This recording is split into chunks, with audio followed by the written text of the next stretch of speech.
Olá, bem-vindos a mais um Conexão Correio Popular. Hoje com um amigo da casa, o ex-juiz, recém-ex-juiz, Luiz Antônio Torrano.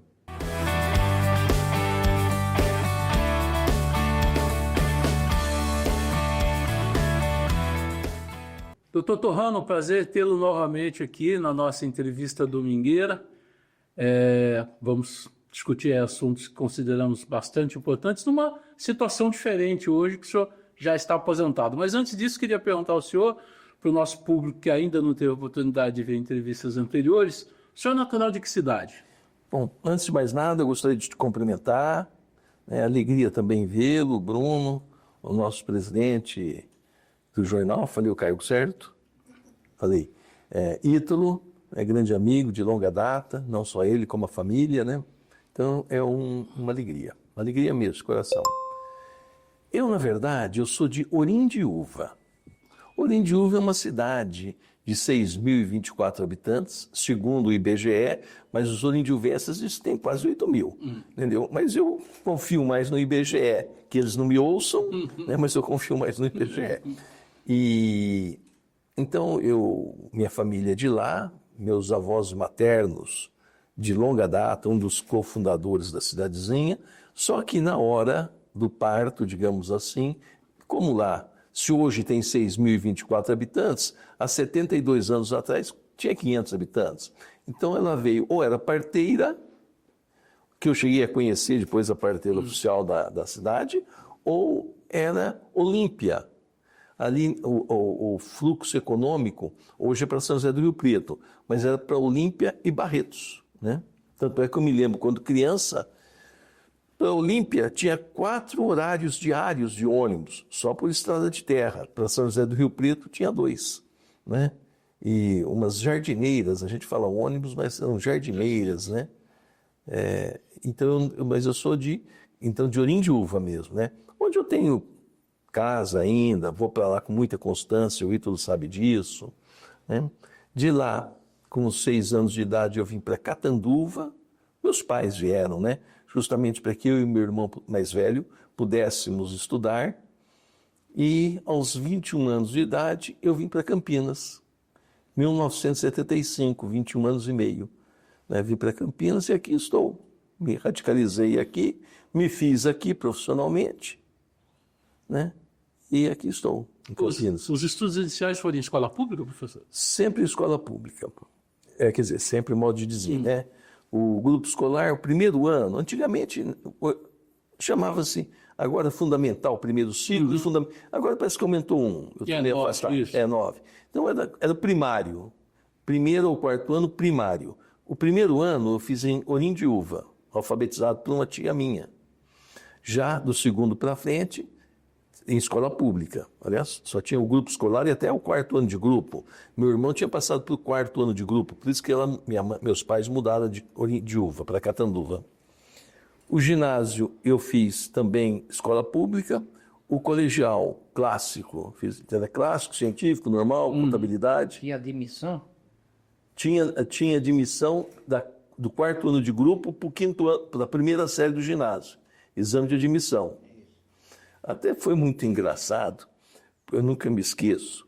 Caiu, eu não me lembro se era uma festa junina ou uma festa de Natal, eu não me lembro qual que era. As comidas de um tipo de comida, da outra festa outro tipo. E eu escrevi, por exemplo, para o Natal, as comidas da festa junina, ou o inverso, né? Eu me lembro, falei, fui reprovado, mas deve ter escrito bem, né? Então vira o equívoco. Foi legado. O ginásio fiz em Catanduva, o clássico fiz em Catanduva, tudo colégio particular. A faculdade de letras era uma faculdade, uma fundação municipal. Pagava um pequeno percentual, pelo que eu me lembro. Depois eu fiz mestrado, eu vim para Campinas com 21 anos, como eu disse, para fazer mestrado em letras, né? E por que Campinas? Porque aqui tinha um professor que eu conheci, como na faculdade de Direito tem semana jurídica, nas outras faculdades tem semana de estudo, tinha semana de letras. E foi um professor daqui para fazer uma conferência em Catanduva. Eu gostei muito dele. Antônio Soares Abreu, professor Tom, até hoje tem muita amizade, motivo que fez eu vir fazer mestrado em Campinas para fazer com ele.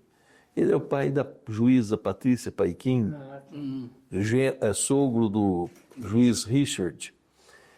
Aí fiz um mestrado em letras aqui na PUC, né? Ele dava aula na PUC.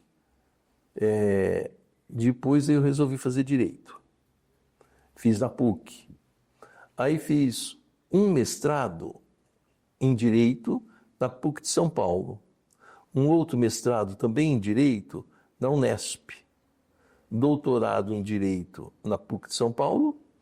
Pós-doutorado em direito e letras, que foi sobre linguagem jurídica, na Unesp.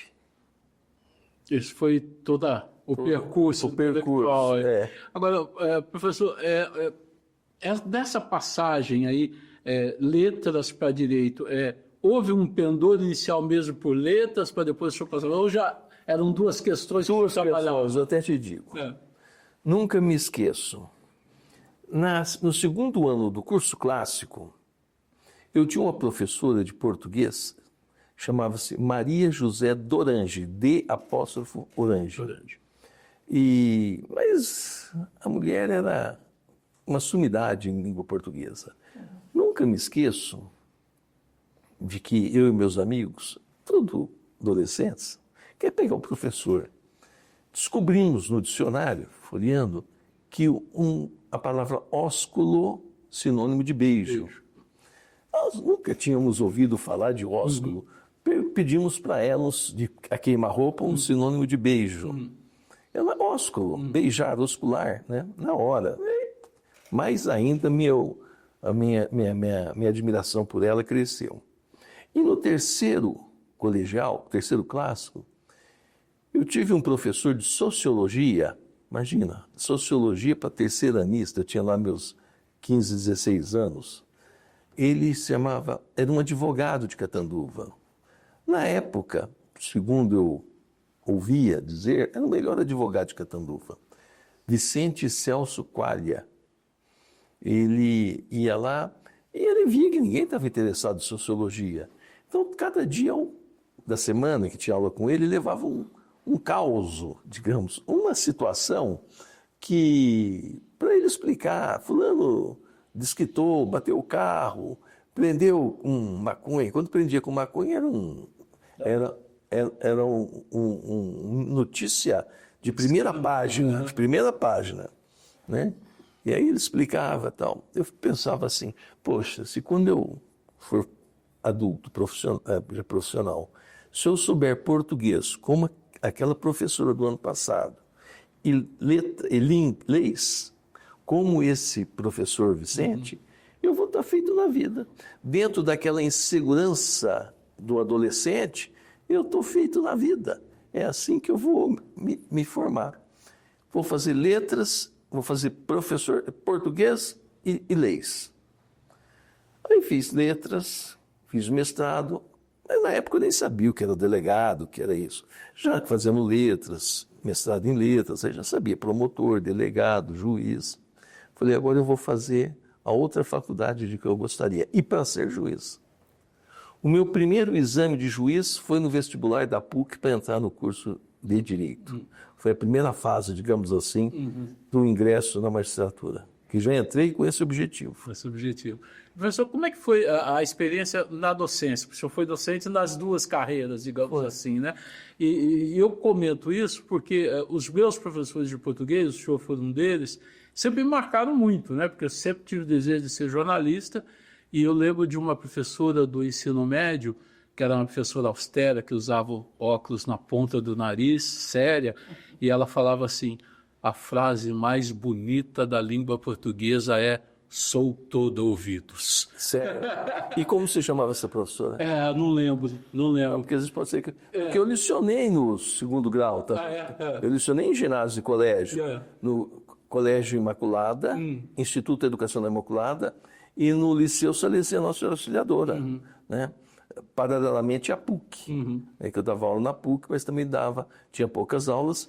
Deixei primeiro Imaculada, porque aumentaram as aulas na PUC, chocavam com o horário do Imaculada, E depois deixei o liceu, fiquei só no Liceu e PUC, depois deixei o Liceu pelo mesmo motivo, aumentar as aulas na PUC já era suficiente. Mas eu comecei dando aula de língua portuguesa no curso Objetivo em São Paulo. Na verdade, eu tive uma pequena passagem de um mês num colégio em Rio Claro, no período noturno, no ano de 75, chamado Allen, Colégio Instituto Allen. 50 anos atrás. 75, primeiro semestre, 50 anos e meio, então. Acho que um mês, 2 meses lá. Nas férias de julho de 75, eu li no Jornal da Tarde, esse é o nome, né? Do Grupo Estadão, eu li que um edital para professor de língua portuguesa. Lá fui eu, o meu sotaque de interior e tudo. E fui aprovado para dar aula de língua portuguesa lá em São Paulo, Objetivo. E naquela época o Objetivo era lá, Campinas e Ribeirão Preto, né? Não tinha essas franquias. Fiquei lá. Aí, no final de 76, começo de 77, o Tom, professor em quem eu fazia, que era meu orientador de mestrado, Torrano, você já está com aulas na PUC. Em 76 eu comecei a dar aula na PUC, meados de 76. Eu tenho as aulas do Imaculada. Deixe o São Paulo para você poder redigir com maior tranquilidade, não precisa viajar, a sua dissertação de mestrado. E assim eu fiz. Você ficou com Digênio quanto tempo? 1 ano e meio, né? Lá em São Paulo. Na Paulista. Na Paulista 900. Depois, com o Digênesis, eu vim na Unip, a pedido do hoje desembargador Negrão. Ele era o coordenador do curso de Direito da Unip aqui. Em 1999, comecei, junto com a PUC, comecei a dar aula de Direito Civil na Unip, até 2011, 2012, que era o de Gênesis, você perguntou. Aí, por enquanto eu estou no Liceu, deixei o Imaculado, fiquei só com o Liceu, e com a PUC, língua portuguesa. Aí fiz Direito, no metade do curso de Direito eu deixei o Liceu, fiquei só na PUC, lá à noite, com o coronel, qual era o nome dele? Gente boa. Não vou lembrar agora. Era a professora Regina Márcia. Regina Márcia. Depois o coronel Assis. E a vice era Zelinda. Era um fervor político. Era. O PT iniciando. Nossa. Vamos queimar, fazer os alunos, né? Fazer dos carnês para queimar, por causa da inflação, subia lá, subia aqui, né? Vou fazer um parêntese, se me permitem. Claro. Quando eu fui juiz, não sei o quê, vim para Campinas, em 1999. Mas não instalou de imediato a minha vara. Foi instalada a vara da família e sucessões. Foi instalada em 2005, 30 de junho de 2005. O primeiro formal de partilha que eu assinei, sabe de quem foi? Da professora Zelinda. Olha, poxa. Uma grande amiga minha. O primeiro. Naquela época era tudo papel. Hoje não. Hoje o juiz nem fica sabendo que sai formal de partilha. O advogado diz quais são as páginas do processo que ele quer, forma lá no computador, entendeu? Assina por cartãozinho, né? Toque, né? Que eles falam. Entendeu? Mas naquela época era no papel, Zelinda. Mas voltando. Aí fiz Direito, dando aula de língua portuguesa. Já no primeiro ano após fazer Direito, comecei a dar aula de Direito Civil. Fazia à noite USP. o curso de Direito? Pela manhã. Para ser bem preciso, eu fazia pela manhã, dava aula à tarde no Liceu e à noite, uma tarde na PUC, o restante das tardes no Liceu e à noite na PUC. Letras, língua portuguesa. Quando eu estava no 5º ano da Faculdade de Direito, 1986, naquela época tinha língua portuguesa em Direito, assim como tinha Direito no curso de jornalismo, Quem indicava o professor de Direito no curso de jornalismo era a Faculdade de Direito. Quem indicava o professor de língua portuguesa em Direito era o Instituto de Letras, e assim por diante. O professor Iglesias procurou o professor Aquino para que ele indicasse um professor que se adequasse lá com as regras do direito, etc., né, que eram regras mais cartorárias, digamos assim. Tinha prazo para reclamar da nota, tinha prazo para isso. Bem e correta, uma adoção de regras de forma correta, na minha opinião, pelo menos. E aí o professor aqui lá, então fica com o Torrano. O Torrano entende lá, gosta de vocês, mas quem é Torrano? O professor Iglesias não me conhecia. Até então ninguém sabia na Faculdade de Direito que eu era professor de língua portuguesa. Os meus ex-alunos, eu falei para eles, estou entrando aqui, quero ser aluno como vocês. Se vocês souberem que eu sou professor da PUC, vão me olhar como professor. Bom, não faz. Bom, então eu vou procurar. Aí vieram. Aí eu precisei adaptar algumas disciplinas, fazer à noite, porque pela manhã eu tinha aula de direito, acho que de língua portuguesa, na sexta-feira.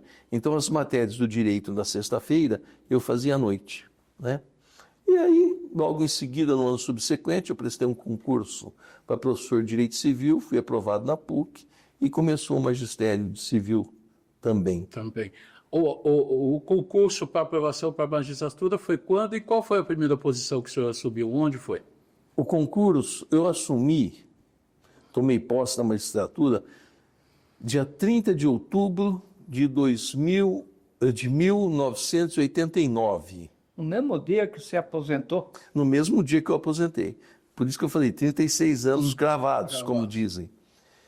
Aí, quando entra na magistratura, você presta concurso para juiz substituto. O juiz substituto é uma nomenclatura que é um juiz que o tribunal move para lá, move para cá, ele não tem aquela prerrogativa chamada inamovibilidade. Então, falta um juiz em Valinhos, tem que mandar alguém lá, não pode deixar fechado, né? Então, eu fui como juiz substituto. Como juiz substituto, eu escolhi amparo. Porque, embora o meu colega aprovado, bem depois de mim, classificação, que na primeira escolhe segunda a classificação que você teve no concurso, que escolheu Campinas. Mas as pessoas diziam que Campinas, o fórum é uma panela de pressão. Expressão ipsis verbis, que me foi dito.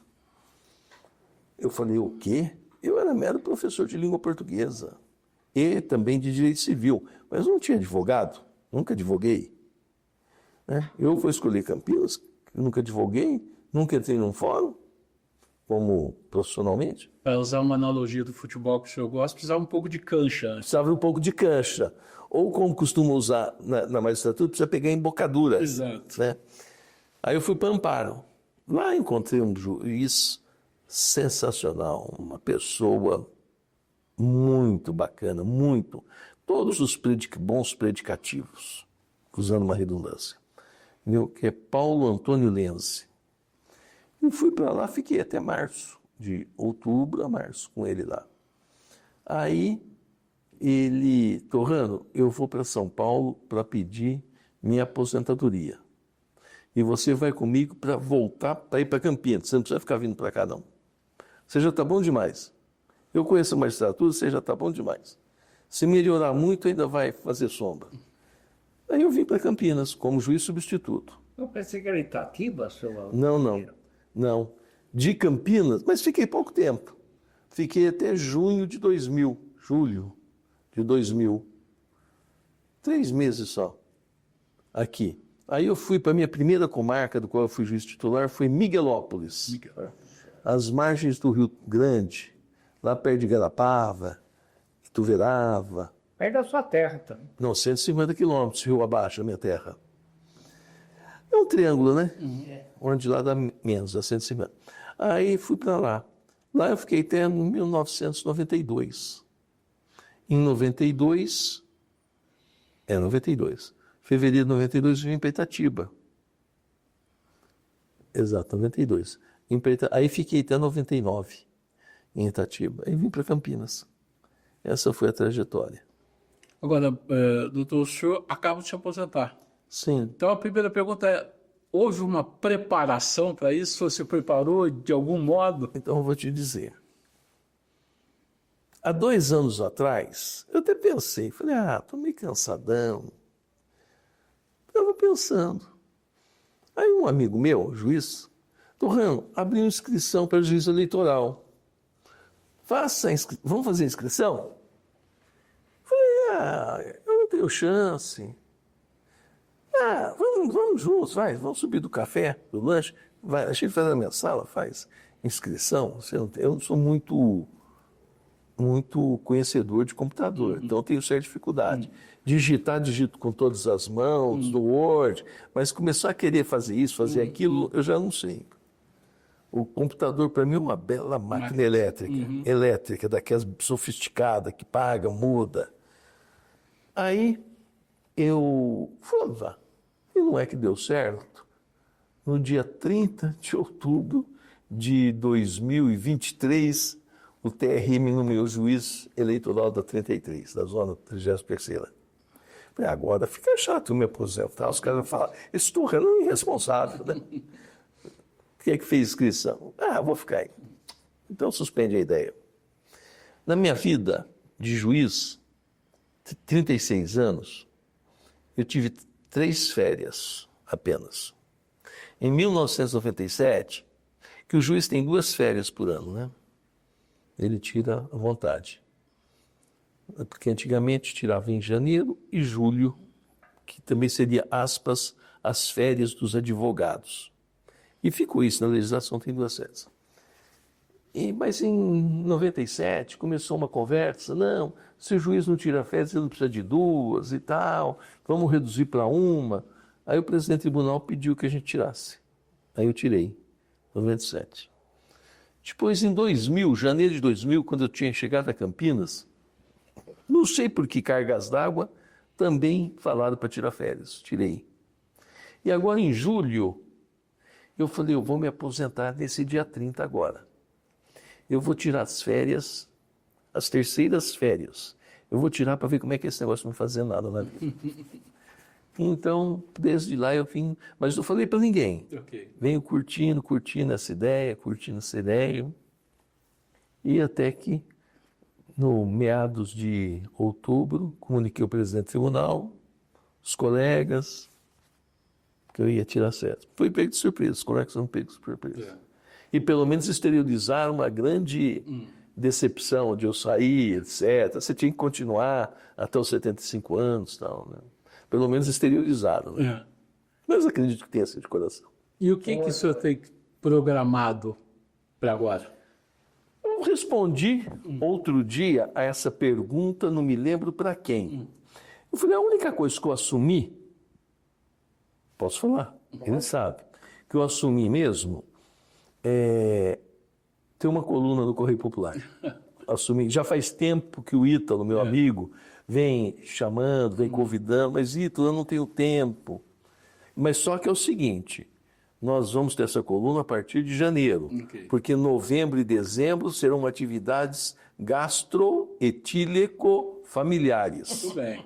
Ou seja, comer e beber em família.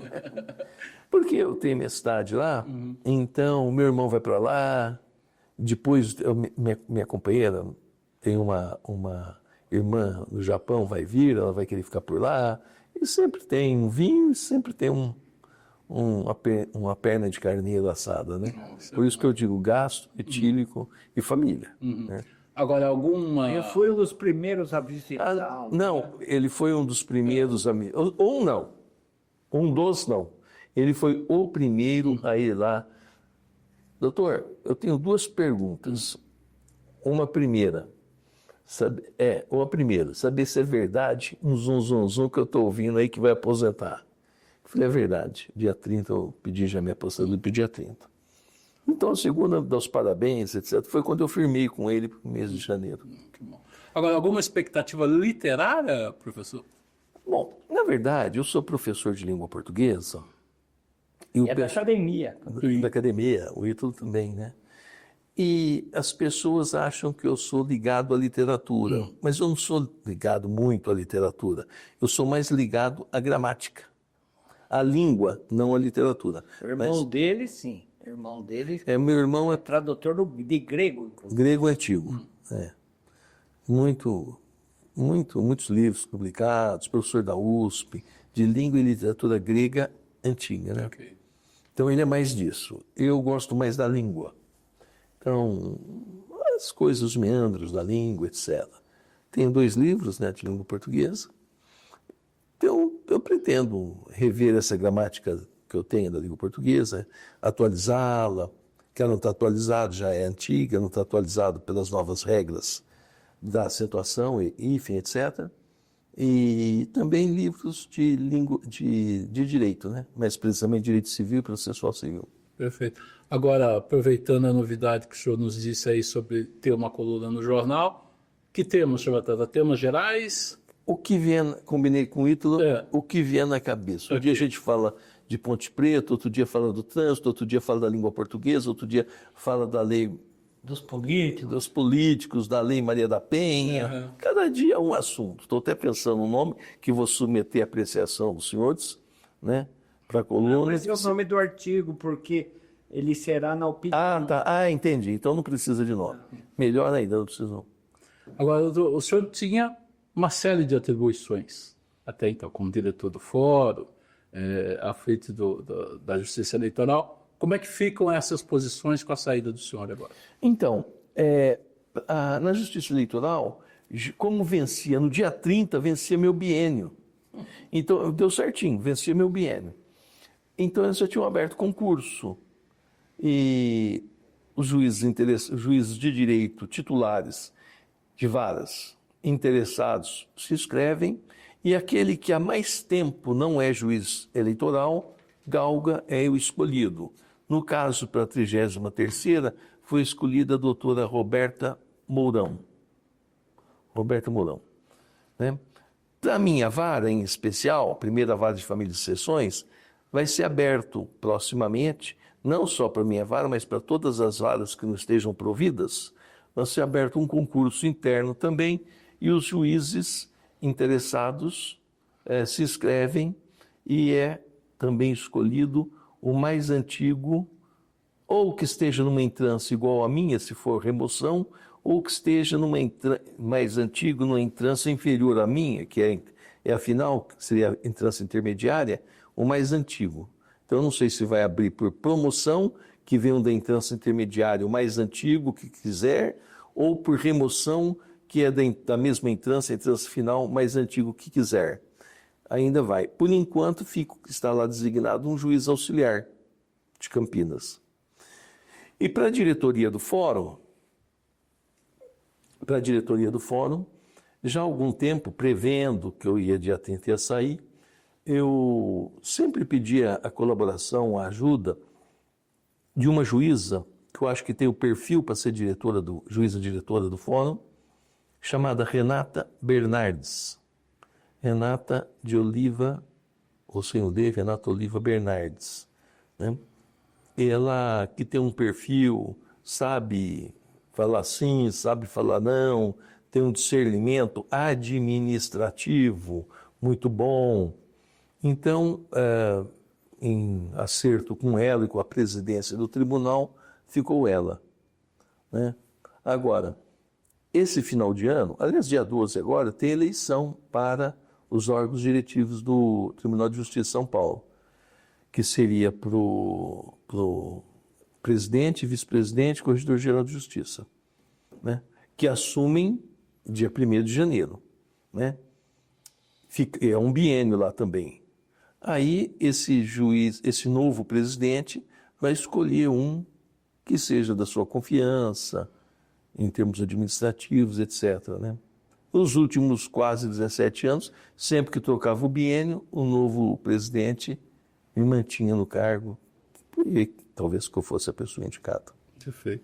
Agora, professor, eu vou aproveitar, então eu vou nomeá-lo momentaneamente como um observador privilegiado, já que agora o senhor já está fora do âmbito do judiciário, para perguntar um pouco como é que o senhor vê essa questão da judicialização de tudo na sociedade e o quanto isso impacta, né, o trabalho da justiça. Como é que o senhor vê isso? Pera bem. Você é solteiro, casado? Sou casado. Casado. Você vai... Só um exemplo. Entra com ação de divórcio.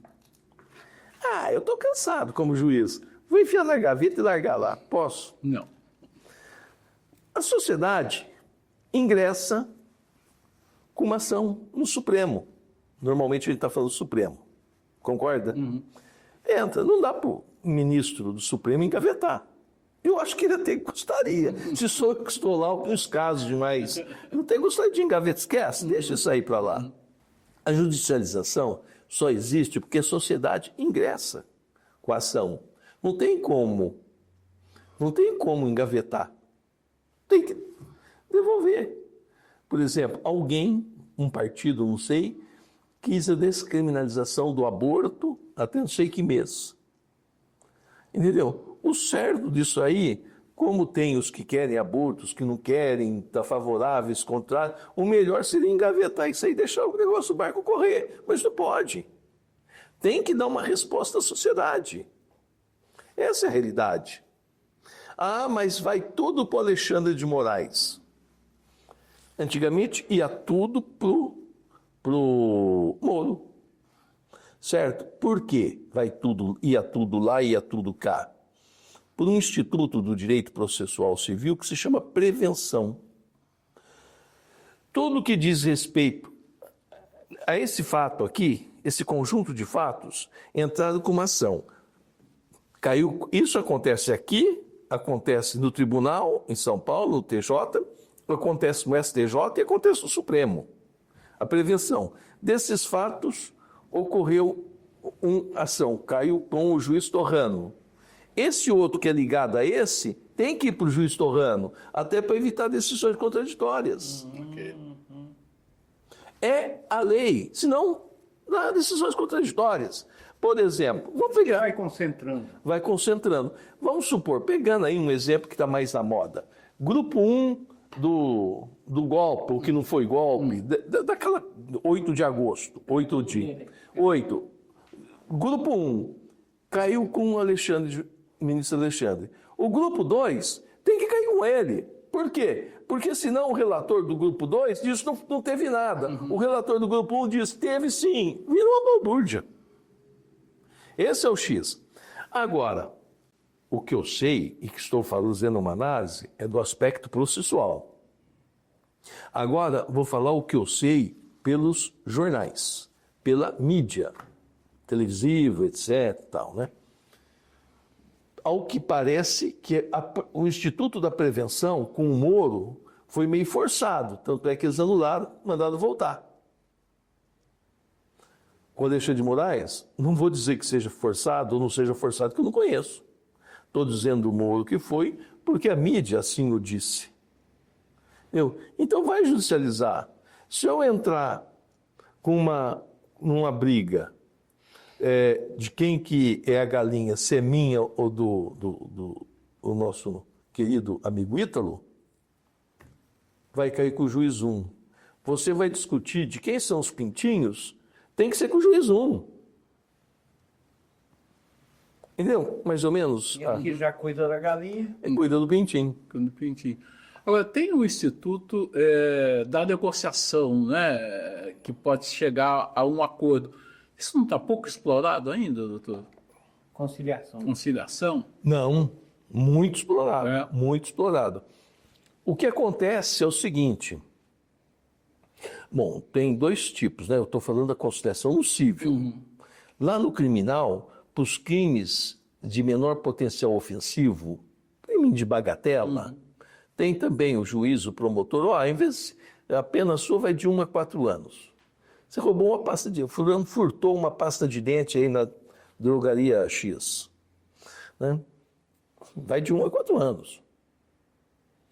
E se você for condenado por que seja de 1 ano, você deixa de ser primário. Mas é uma coisa de menor potencial ofensivo. Então lá, pelo que eu me lembro, então o promotor, olha, nós não vamos julgar seu caso. Se você aceitar algumas condições, dá uma cesta básica para Casas Maria de Nazaré, para dar o exemplo que nós estávamos lá no evento, né? Mais isso, mais aquilo, não julga, zera. Essa negociação, até onde eu me lembro, que me perdoe os criminalistas, os processualistas da linha criminal, penal, se eu falei errado, que eu há muito tempo não estou atuando nessa área, mas é mais ou menos por aí. No civil tem toda ação de família que entrava na minha vara, por exemplo, a primeira coisa, cite-se para vir à audiência de conciliação no dia tal às tantas horas. Não havendo conciliação, 15 dias para contestar. Então tem muita conciliação, muita mesmo. Tem as pequenas causas, tem o... Tem as pequenas causas, que já são pequenas causas, já é julgamento. Pode ser que eles façam conciliação ou não sei como é que funciona aqui. Seriam as questões, dentre as até 40 salários mínimos no dia do ajuizamento, com o advogado. Se for até 20 salários mínimos, nem advogado precisa. Uma batida de carro, colisão de veículo. Foi até 30 mil reais, nem advogado precisa. Pode a própria pessoa. Não é interessante porque ela não tem a técnica, né? Serve o que precisa para provar e etc. Mas até 20 salários mínimos nacionais. Agora, se tiver recurso, aí não importa o valor, sempre tem que ter o advogado. O senhor é campeão brasileiro de futebol agora. Terceira divisão, mas somos, né? Onde o senhor estava? O senhor estava no estádio para ver a Ponte Preta ou não? Não. Como é que o senhor comemorou isso? Eu vou dizer, comemorei bem comemorado. Nesses momentos, derby, finais, né? Nós tivemos recentemente, ano passado, ano retrasado, final da segunda Série B do estadual. Eu sou muito emotivo, e supersticioso também para o futebol. Então eu não gosto de assistir, nem mesmo na televisão, é no rádio. Se o locutor começa a falar mais rapidamente, é um ataque. Eu vejo se é o nome do nosso jogador ou contra. Se for contra, eu desligo. Entendeu? Daí a pouco que eu ligo. Por incrível que pareça. Não, por isso que eu sou honesto. Obviamente, depois comemoramos lá com os meus primos, que por minha causa também torce para o time de São Paulo, mas por minha causa torce também para a Ponte Preta, né? Não, vamos ficar com o primo aí e tal. Aí tivemos uma boa comemoração, mas foi no radinho. Eu sou ainda tradicionalmente do rádio. E o desejo que o senhor nutriu por ser presidente da Ponte, esse ainda persiste? O senhor ainda deve tentar? Então, veja bem, é o que eu estava dizendo outro dia até para o Ítalo. O problema todo, o pessoal fala, o pessoal diz, não, Torrano, você precisa ser presidente da Ponte. Você sabe que na Ponte é eleição indireta, né? A Ponte é chique, é indireta. Primeiro elege, tem 150 conselheiros natos, vitalícios, e 150 que são eleitos. A eleição é agora dia 20. Né? E dia 30, isso eu sei pelo estatuto, sempre é dia 20. Outro dia eu estava até querendo relembrar esses prazos da Ponte, que sempre alguém pergunta, ainda fala assim, se houver jogo no dia 20, designado pela FIFA ou pela CBF, fica automaticamente para o primeiro dia útil posterior. Né? É até interessante. E dia 30, os 150 eleitos no dia 20 e os 150 natos elegem presidente, vice-presidente e mesa do conselho. Eu digo para as pessoas, todos dizem, Torrano aposentou para ser presidente da Ponte. Mas veja bem, em primeiro lugar, será que esses 150 que lá estão e os 150 que serão eleitos querem Torrano também? Precisa vir com o eleitor, não é a população. Não adianta a molecada do grupo, não, Torrano para prefeito, Torrano para vereador, mas os eleitores assim não pensam, né? Primeiro. Segundo, eu sou muito muito amigo do Marco Berlim, presidente da Ponte, particular amigo dele. Ele é um, que eu encontro com ele, e aí, Torrado, você já decidiu? Já decidiu? Mas eu não tenho nada decidido. Na verdade, o que eu penso agora são as minhas atividades gastroetílico-familiares, né? Eu penso mesmo em tomar um bom vinho, descansar, conversar com os meus amigos, Ítalo, o próprio Marquinho, entendeu? E deixar a coisa fluir, né? Não tenho essa pretensão. Se na época oportuna se na época oportuna o pessoal quiser, ou tiver um consenso, não tenho acompanhado o processo eleitoral da Ponte, mas fiquei sabendo, até pela mídia, que teve uma chapa só. Isso, né? só uma inscrita. Só uma inscrita, né? Mas não tenho acompanhado, porque, primeiro que eu me aposentei, meu primeiro dia foi na quinta-feira. Na quarta noite, eu tive um evento que eu não me lembro qual foi. Na quinta noite tivemos o evento da Casa de Nazaré. Casa Maria de Nazaré, na quinta. Na sexta-feira eu tive um outro evento à noite, que foi a festa de final de ano dos juízes de Campinas. Se a gente fala de Campinas, foi no estado inteiro. Era 280 juízes lá. 260, 280 juízes. No sábado eu fui almoçar com um amigo, né? Não fui no Gustavo Reis? Não fui, porque no sábado eu fui almoçar com um amigo e depois da noite eu tinha um compromisso já familiar acertado com meu pessoal. Que até o Caiado estava lá, né? Tá o Caiado, tá o Kassab. Parece que o Gustavo está muito amigo do Kassab, né? Eu vi uns O versões. Kassab tava lá, falou, tal. É. Legal. Então eu não tive, hoje é segunda-feira, estamos aqui. Então eu não tive tempo para pensar, mas não sei se seria uma boa para mim, uma boa para Ponte Preta. Precisamos estudar tudo isso, né? A disposição da família, né? Porque não é uma missão trivial, né, doutor? Porque a Ponte vive um problema de crise financeira já de alguns anos, tal. Elaborar isso para a recuperação do clube não é algo trivial, né? Precisa de muito esforço ali, né? E colaboração. Eu acho o seguinte, primeiro, tem um aspecto, as ações judiciais.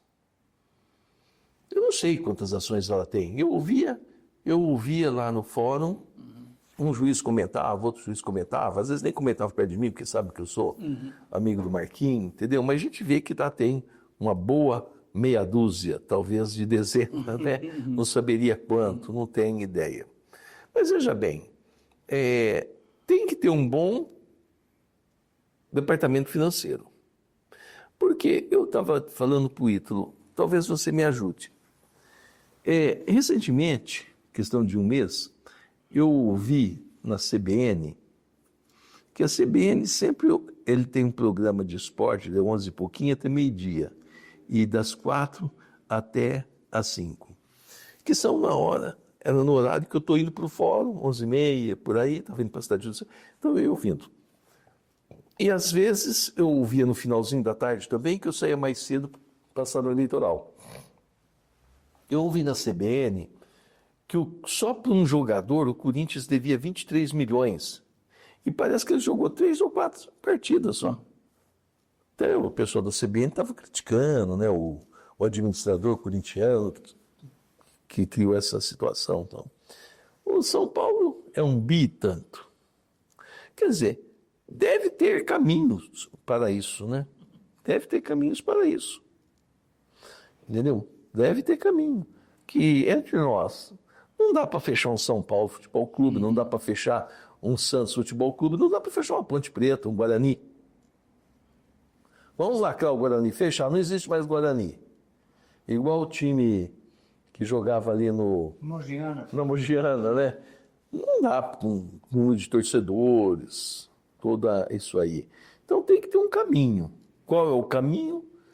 Só quem está lá dentro que pode achar. Então, para saber, tem que ver as ações que tem, qual é o faturamento. Tem que fazer Economia de guerra, uma coisa de guerra. Né? Quantos funcionários tem? Quanto ganham os jogadores? Né? Eu acho que é por aí a situação. Né? Tudo eu acho que tem solução. Como diz o ditado lá da minha terra. Só a morte que não tem solução. O resto tudo tem. Qual é a solução? Precisa sentar e estudar. Não pode ter paixão. O dirigente não pode ter paixão.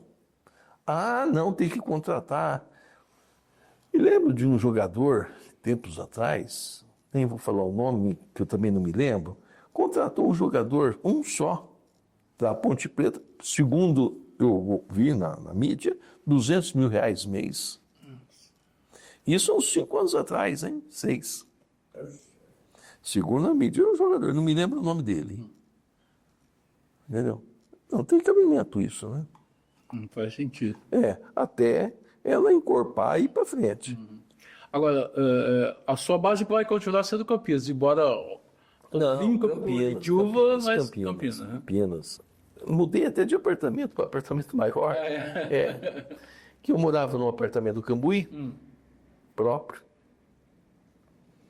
Mas quando minha mãe faleceu, eu chegava da cidade judiciária pela Coronel Quirino e virava a Feira Penteado. Morava no primeiro quarteirão. Eu num apartamento, minha mãe em outro. Frente ao meu médico ali, Que é o doutor doutor Luiz Luiz. Zócchino ali. Em frente. Bem em frente, aquele. Aí, um excelente médico, eu já tive lá. Ótimo. Eu não me lembro sobre o nome dele, né? Mas é um nome de uma família tradicional. Aí, o que acontece? Eu chegava ali, via minha mãe vindo da igreja, passinho, já com seus 80 e tantos, 90 anos. Eu falei, não dá para continuar aqui, né? Aí mudei aqui para Vila Itapura, ali perto atrás perto do Fundo de São Paulo, dali. Entendeu? Um belo apartamento, belo mesmo. 3 suítes, escritório, sala. Para quem é sozinho? Mas só que se saísse correndo da cama, tombava tudo muito pequeno. Né? Falei, não, eu vou... Tinha um outro apartamento ali perto do tênis, maior, mais amplo. Até reformei, fiquei uns 2, 3 meses aí reformando e tal. Mudei até para lá. Falei que não pretendo não mudar mais, ficar por lá. Então, minha base vai ser Campinas. Tá. Doutor, voltando um pouquinho à magistratura, algum episódio pitoresco aí que o senhor pudesse dividir com os nossos internautas? Muitos. O certo era, em certa oportunidade, um casal de amigos me convidou para tomar um vinho na casa deles. Ou na casa do casal. Aí, a certa altura, lá do casal, vou ligar para o meu irmão. Liga para o seu irmão, eu conheço, tal, sempre com 4, mais gente para a gente conversar, contar mentiras, tal, né? O irmão, eu estou com fulano. O amigo lá, traz o fulano. Trouxe. Aí eu levantei, né? Pô, fulano, pro irmão, prazer vê-lo, tal, não sei o quê. Pro outro rapaz, muito prazer. Não, doutor, eu conheço o senhor. É? O senhor mandou me prender. Eu falei, mandei te prender. Com a graça de Deus, o senhor mandou me prender. Mas como com a graça de Deus? É que eu devia alimentos para minha mulher, para meu filha, e eu recebia da empresa e é difícil a gente tirar do bolso quando... Então eu sempre atrasava, e uma dessas o senhor mandou prender. E aí lá na audiência, não sei que situação, o senhor falou, manda descontar na empresa. Direto. Então agora eu ganho um pouquinho menos, mas eu até esqueço que eu tenho que pagar de menos. Né? E o senhor me ajudou muito, eu não tive mais problema. Esse foi um, outro foi na Ponte Preta. Eu era juiz em Itatiba. Mas era designado para sentenciar processo de Campinas. E aí, o que acontece? Um dos processos criminais que foi para lá era daqueles que foram era um roubo lá no Tancredão. E roubou uma mercearia aqui, uma outra ali. Pessoal incipiente, né? Porque você não pode, em sequência, que manda avisar lá na frente. E aí, o primeiro lá chamou a polícia, que via, era o carro e tal, saiu correndo, e no Tancredão parece ter um buraco no meio. Sim, Tem, né? tem. Uma vala grande. Uma vala. É igual tinha na Norte-Sul. Isso. Né? Caiu lá dentro. Um morreu, o outro foi preso, o outro saiu correndo. E o que acontece? E esse que saiu correndo, depois foi reconhecido, falou, deve ter dedado, não me lembro direito, que estou em Campinas faz 26 anos, né? Então não me lembro detalhes, mas um foi reconhecido pelas vítimas, né? E ele tinha um álibi que ele era funcionário da Ponte Preta. E juntou uma série de cartões de ponta, aqueles que bate, sabe, de antigamente? Juntou. Eu falei assim, mas se ele foi reconhecido pelas vítimas, não foi uma vítima só, foram várias vítimas, 2, 3. Esses cartões são falsos, que isso aí basta eu ir lá mudar o relógio, pam, pam, pam, pam. Tudo certo, condenei. E naquela época, a condenação, o juiz de primeiro grau já falava, para recorrer, para apelar, para recorrer, tem que ser preso, não pode recolher solto. De lá atrás era assim, o negócio era mais grave do que hoje. Hoje, para prender em segundo grau, Bom, tudo bem, foi preso. Bom, não sei se ele foi preso, mandei o processo para cá, o cartório aqui que se vira de... Bom, e a ponte? 11 de agosto, fez lá um coquetel, até lá no Moisés mesmo, no Salão Nobre. Vou eu e um professor de matemática, o Vendite. Laércio. O Laércio eu conheço desde aquela época de Imaculada.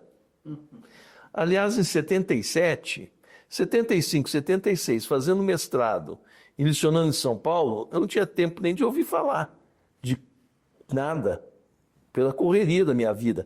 E começo de carreira de professor, então tinha que preparar as aulas, isso, aquilo. Em 77, que ficou mais folgado, que eu fiquei dando aula aqui. E o Laércio, não, nós temos que ir para Ponte Preta. E a gente ia para Ponte Preta. E eu virei Ponte Preta, desde 77. Né? 75, 76, embora aqui não tinha tempo. Bom, eu e o Laércio, não, vamos ao evento lá. Futebol, Laércio. Você? Vamos lá no evento da Ponte e tal. Não sei se tinha que pagar ingresso, não tinha, fomos lá.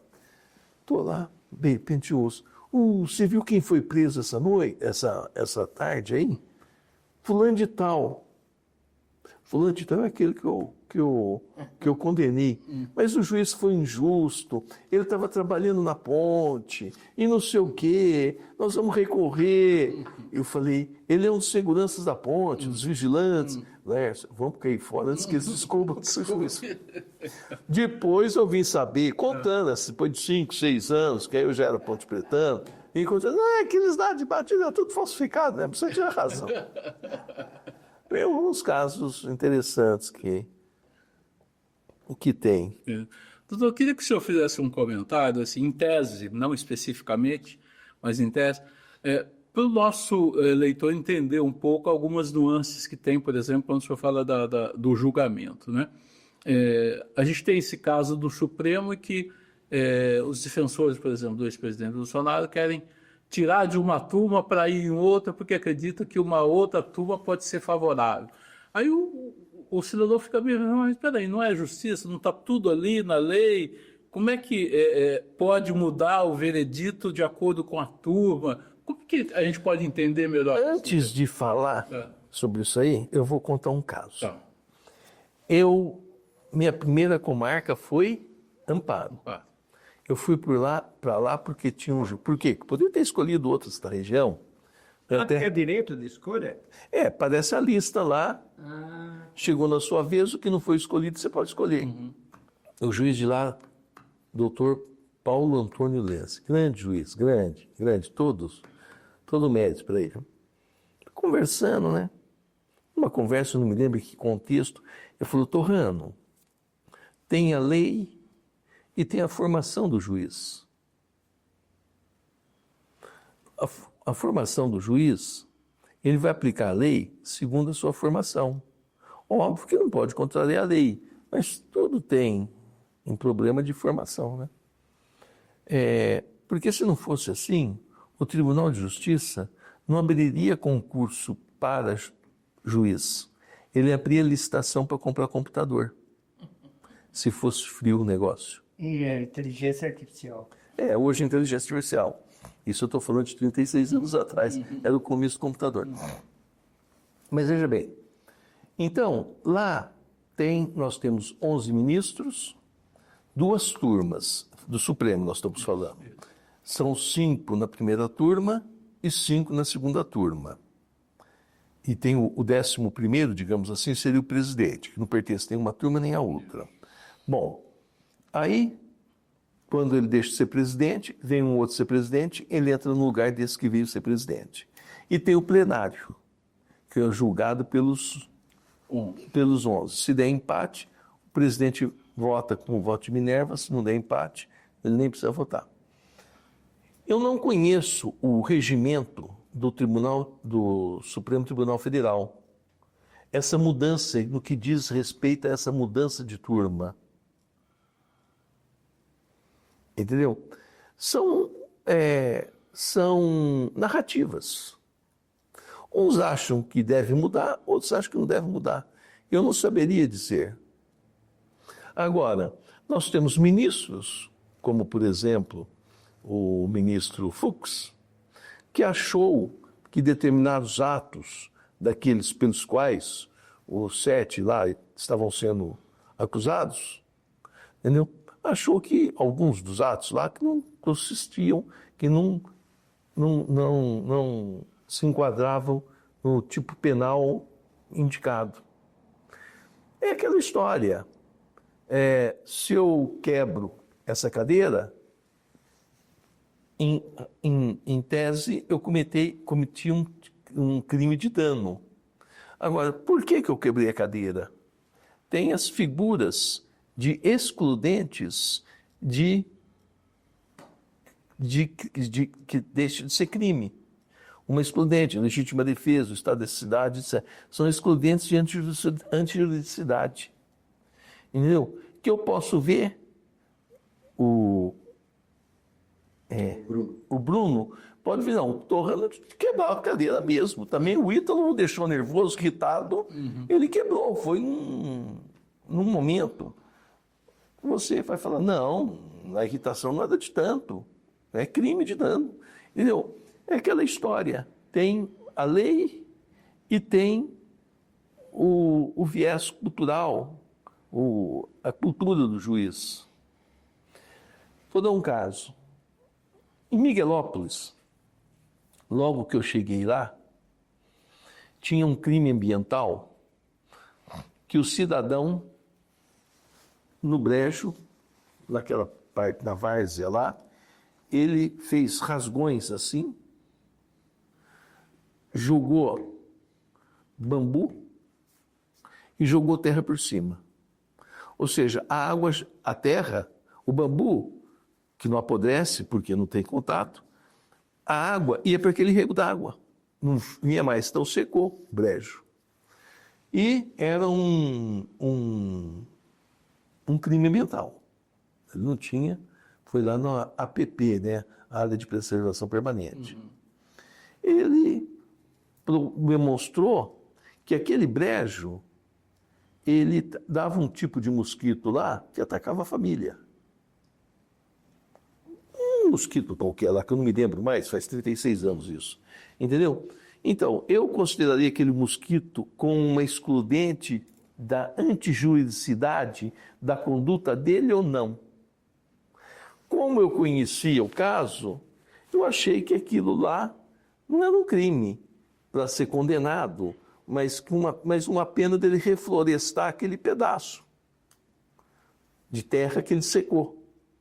Entendeu? E nós teríamos ainda a mata ciliar, voltaríamos a ter a mata ciliar, poder plantar outras árvores que não... porque o lugar estava relativamente seco, né? E E ele não tinha mais o problema do inseto lá, que eu não me lembro que inseto que era. Entendeu? Agora, por quê? Porque como eu sou de zona rural também, eu sei que o pessoal pessoal ribeirinho, né, você já foi num rio que tem uma mata ciliar muito forte, você não consegue ficar lá por causa dos pernilongos. E a casa dele era muito próxima, porque era um pequeno pedaço de terra. Não era uma fazenda que a casa podia estar em cima. Era um sítiozinho, uma chácara. Então aí depende tudo do contexto. E eu não sei quais são as hipóteses em que pode mudar o julgamento de turma, etc. Não saberia dizer. Tá. Um minutinho, se me permite interromper, Ítalo, também. Até para a internet, eu queria fazer essa questão, porque liga um pouco com isso que o Manuel perguntou agora. A gente tem uma discussão muito assim, sem tomar partido, em relação aos julgamentos do Bolsonaro e tudo, e como isso... onde o juiz entra, pela lei não ser interpretativa, ou ser 2 mais 2 é 4 ou não, porque as pessoas julgam, não, porque a lei é a lei, tem que ser cumprida. Então quem defende o Bolsonaro fala que está errado, tinha que ser punido. Tudo. Sem tomar partido, qual que seria a função do juiz nessa interpretação? E como que a gente explica isso, principalmente com o público, até como eu, assim, que não tem tanto conhecimento sobre o direito? Qual é a função do juiz nessa interpretação da lei? O juiz é um aplicador da lei. Agora, a lei não pode ser aplicada friamente, como eu disse. Você tem que ver o aspecto social da lei. Por exemplo, se o cidadão furta um carregamento de pasta de dente, é um furto. Se ele furta um tubo de pasta de dente, é o mesmo furto. Só que socialmente não é a mesma coisa. Percebeu? Então, por isso, como eu disse naquela minha fase anterior, que os tribunais, eles não abrem licitação para comprar computador. Porque para o computador seria a mesma coisa. Eles abrem concursos para juiz. Para que dê o quê? O juiz sempre vai ver o fato segundo os seus princípios, segundo a sua cultura. E tem que ser assim. Por isso que, em primeira instância, aqui em Campinas, é um juiz só que julga. Se você recorre para o Tribunal de Justiça, por exemplo, de São Paulo, são 3 que julgam. Entendeu? Para ter uma diversidade. Né? Não sei se eu respondi. Agora, nessa linha, doutor, eu queria perguntar da importância desse repertório pessoal do juiz. O quão é importante a bagagem cultural, a vivência dele para se orientar a tomar a decisão que ele considera a mais correta ali. É fundamental. Por isso que quando são 3 juízes lá, porque não é só um. Por exemplo, a jurisprudência ali. Também. Por exemplo, se eu sou eu sou juiz, extremamente religioso, eu tenho uma visão do mundo. Eu sou um juiz ateu, eu tenho outra visão do mundo. E a lei está escrito não furtar. Embora seja um mandamento da lei de Deus, mas na lei também. Né? Se bem que, pelo que eu me lembro, no crime é sempre positivo, é furtar, né? Subtrair coisa ali é móvel, sempre no positivo, não é nunca no negativo. Então, veja bem, eu vou ver segundo o meu ângulo. Se eu sou um sujeito mais humanista, aquele que furtou um pedaço de carne para fazer um churrasco para o seu filho que é deficiente no dia do aniversário dele, eu vou falar, bom, isso é um crime de bagatela, mas é furto. Só que tem, por isso que se recorre, são 3. E em uma determinada situação, lá em São Paulo, que são 3 desembargadores, numa determinada situação, vem mais 2, passam a ser 5. Justamente para que não seja tanto loteria, cair com esse juiz aqui ou juiz aqui. Quer dizer, o cidadão vai ter muito azar se caiu com 5 que pensam da mesma forma. Nunca pensa da mesma forma, porque um vem de São José do Rio Preto, outro vem de São José do Taubaté, outro vem, cada um de uma família pobre, família rica. Eu, por exemplo, quando adolescente, meu primeiro emprego foi de office boy do IBGE. Eu encerei muito o chão e lavei muito o banheiro da repartição pública. Enfrentei muitas filas de banco, você não deve ter enfrentado, mas o Ítalo lembra, antes da automatização dos bancos, você pegava uma fila, você via um molequinho com a pasta na frente, você fala, puxa, eu já estou perdido. Era um office boy com um darel de boleto, guias para pagar. E cheques para depositar. Tem cheques para depositar, entendeu? Então cada um tem uma visão pela sua experiência de vida, etc. Por isso que os tribunais exigem agora, no mínimo, 25 anos de serviço, de tempo, de 25 anos de idade. Não dá para entrar com menos. E 3 de experiência na área. Seja como advogado, seja como escrevente, seja como promotor, se for para juiz, seja como delegado, experiência nas carreiras jurídicas. O senhor tem notado, doutor, eu noto isso na minha área e tenho conversado com profissionais de outras áreas que notam isso também, de uma mudança dessa nova geração de profissionais. Na área do direito, o senhor nota um perfil diferente? Totalmente diferente. Interessante. O que o senhor nota? Totalmente diferente. Aquela formalidade já não existe mais. Eu falo isso na minha área, não existe mais aquela formalidade de outrora. Aqui em Campinas tinha um diretor do fórum, quando eu fui juiz substituto, o nome dele, prenome Dionísio, sobrenome Barbosa. Nome, portanto, Dionísio Barbosa. Eu nunca o chamei de Dionísio, sempre de doutor Dionísio. Não que eu quisesse, quando juiz diretor do fórum, que me chamasse doutor Torrano, não quisesse isso, mas tem essa mudança. Tem essa mudança. Profissionalmente, o senhor acha que eles vêm tão bem preparados quanto de outras gerações? Ou... Tem de tudo, né? Tem de tudo. Não resta dúvida que, por exemplo, não vou falar do Ministério Público porque eu não conheço, mas não resta dúvida que na magistratura o concurso é mais severo, é mais isso, mais aquilo, né? Então, dificilmente você vai encontrar ou sim, eventualmente pode encontrar, mas com certo despreparo. Você pode encontrar com certa imaturidade, mas não despreparado. Nas outras áreas, eu não saberia dizer. Queria saber como é que foi o dia 10 de outubro de 2025. 10? O dia da aposentadoria. O dia 30 de outubro? 30 de outubro. 30 de outubro. 30 do 10.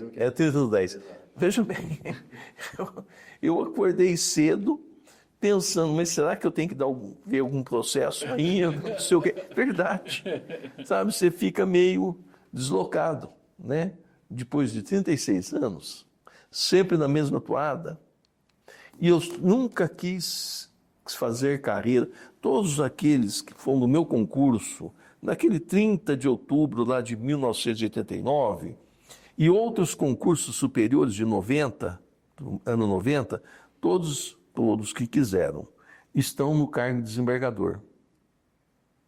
Eu poderia estar, mas nunca quis, porque eu sempre gostei do fórum.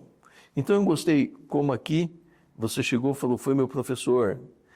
Não, porque nunca falei para ninguém, ele foi meu aluno. Eu deixo que o aluno diga que eu fui professor, aí eu falo. Eu nunca falei, nunca, por hábito. Minha mãe chegava, professor, desculpa, doutor, eu chamo doutor, eu chamo professor. Chama o jeito que você quiser. O importante é o nosso relacionamento, é o respeito, é a atenção que eu vou te dar e que você vai me dar. Entendeu? Então eu sempre gostei disso.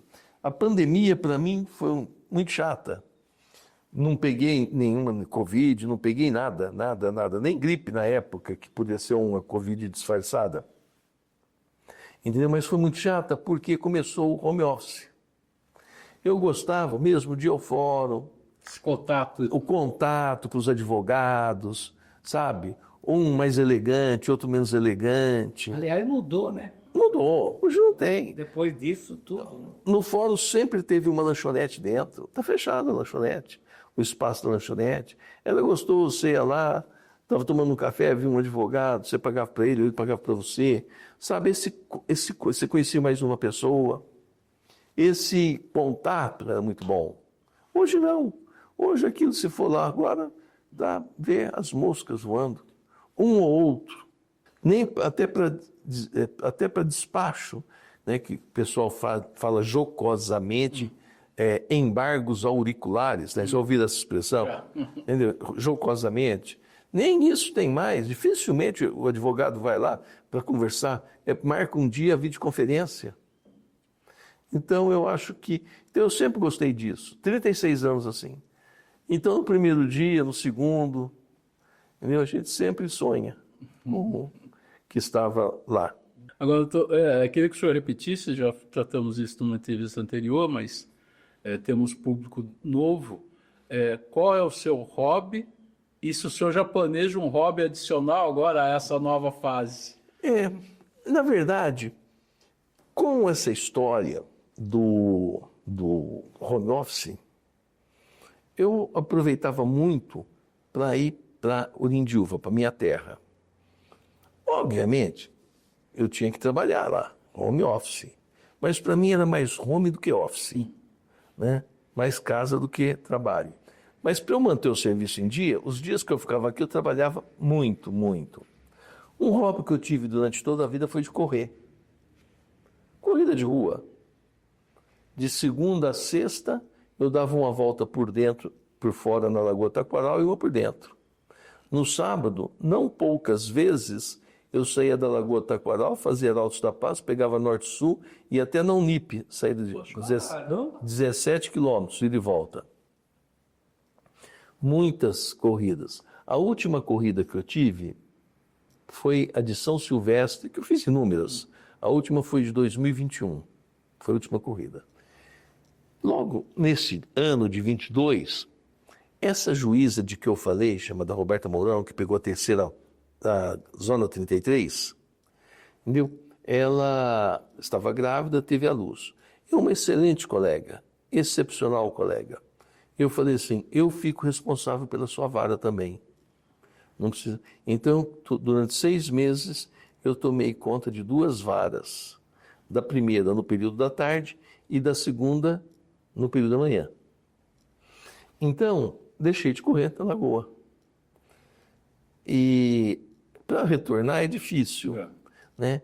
Então, eu pretendo retomar até para terminar a barriga, acabar com essa barriga, eu pretendo retomar agora em janeiro, não só os artigos, mas também as corridas. Devagarzinho, vai com 72 anos, né, já beirando 73 em janeiro, então pretendo retomar as corridas, né? É um hobby que eu gostei, nunca gostei muito de academia, vou porque dizem que para não morrer tão cedo tem que ir, mas nunca gostei, sempre gostei de Lagoa do Taquaral, etc., né? E outros locais aí de corrida. O senhor citou o vinho e citou o cordeiro aqui. Que outras preferências o senhor tem à mesa? Na verdade, eu prefiro mesmo o cabrito, hein? Que é o caprino. Sim. Né? O cordeiro é o ovino. Eu como também. A carne, de modo geral. O porco caipira, que eles dizem, é muito gostoso. Muito mais saboroso do que esse porco de granja, né? Gosto muito também de massas, né? Um macarrão arrabiata, meio apimentado também, acompanhado com bom vinho tinto, muito bom, entendeu? Enfim, tirando cebola cozida, eu topo qualquer coisa. Você me disse que ia viajar já, hoje era para estar viajando até. Então, ia.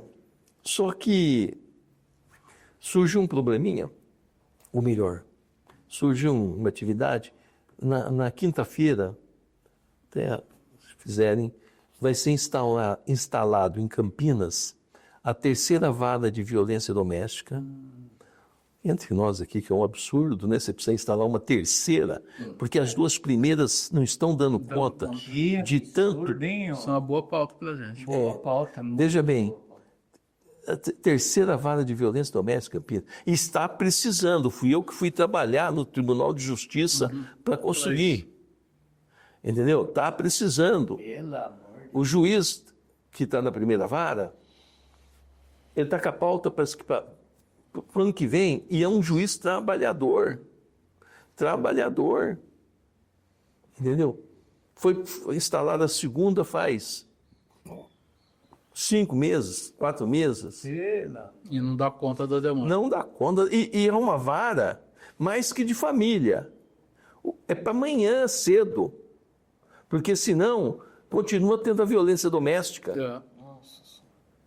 É. É para amanhã cedo. Tiver Não uma é medida como de família. proteção, né?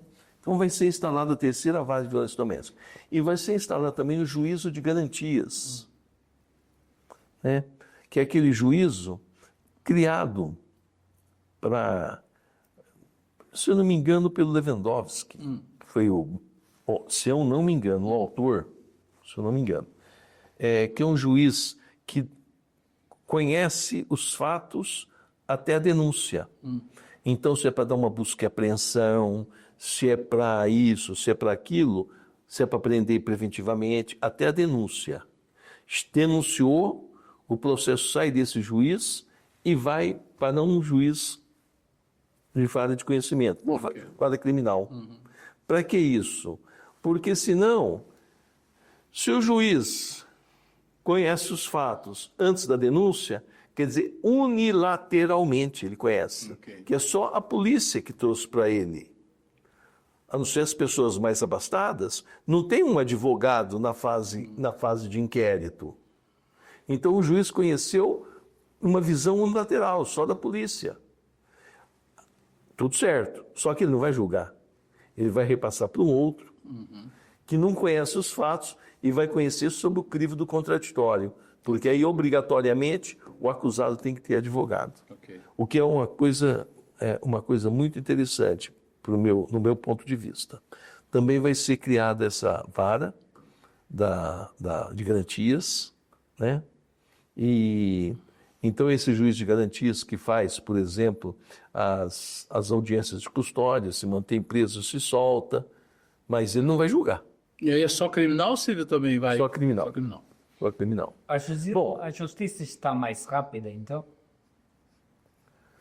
Olha, só para completar, então dia 6 tem esse evento. Como eu trabalhei em tudo isso, se eu não aparecer lá, Fica chato. fica parecendo que eu não estou mais...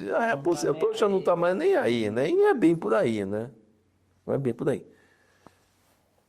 Sabe, é difícil falar. A justiça é lenta em todos os países. Todos os países. Agora, nós temos que ver, por exemplo, segundo eu já li, na Alemanha, um juiz julga 40 processos por ano. Eu julgava aqui 200 por mês, 230. Eu. É o que ele falou da judicialização. Aí o que acontece? Então, eu acho que a primeira vara, primeira vara de família, que eu posso dizer, eu acho que anda relativamente rápido. O que eu era demorado lá, acabava o processo, acabava de as partes falarem, o promotor falar, vinha para julgamento. Para sentença. Mesmo que eu desse sentença em 15 dias, eu não baixava no processo de sentença.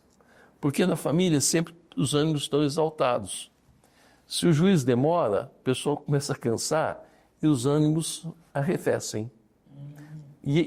Isso é tranquilo. Pode ver um casal que se separa, no começo, tá? Incendiado. É guerra. Depois vai indo, não volta o amor, mas já dá uma, como diz na gíria, se me permite, uma maneirada, né? Doutor, é sempre um prazer recebê-lo aqui.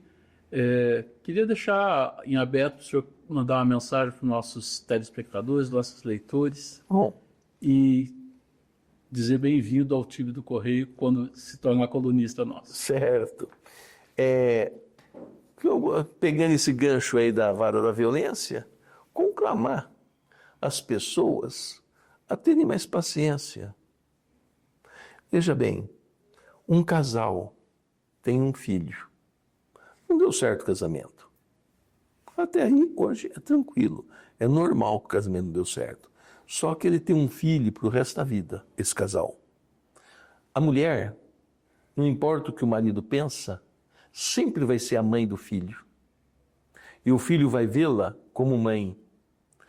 o pai, não importa o que a mulher pense, o filho sempre vai vê-lo como pai. Então essa briga de marido e mulher que acontece, dizendo coisas absurdas às vezes no processo, e não é o advogado que cria aquelas coisas, o advogado reproduz o que as partes falaram para ele. Os advogados reproduzem. Então, num primeiro aspecto, eu diria, conclamaria os casais a que tivessem mais paciência um com o outro, e lembrando que mãe sempre vai ser mãe, o pai sempre vai ser pai. E amanhã, esse filho cresce e ele pode ter acesso ao processo, ver tudo que foi dito lá atrás. Então, é bom que nós tenhamos isso. E um segundo, parabenizar lá os jogadores da Ponte, o técnico, né? O Marco Berlim, que conseguiu uma proeza, devendo não sei quantos meses, conseguiu que aqueles jogadores corressem. E dizem que quando o ordenado está faltando, o negócio fica mais lento, né? Parabenizar a todos também, certo? E dizer que estamos aí em Campinas, vou manter minha casa aqui, estou à disposição dos colegas, advogados, juízes, promotores, das pessoas em geral, como sempre estive no fórum, como sempre estive lá na cidade judiciária, à disposição de todos, eu continuo também, né? Agora com mais tempo para não só responder o que me for perguntado, mas também para tomar um café, que muitas vezes não tinha tempo enquanto juiz. Muito bem. Muito obrigado, doutor. Eu que agradeço a atenção dos três. Muito obrigado por assistirem mais uma entrevista do Conexão Correio. Se puderem curtir e seguir a página, será muito bom para a gente e também para a procedência do nosso trabalho. Obrigado.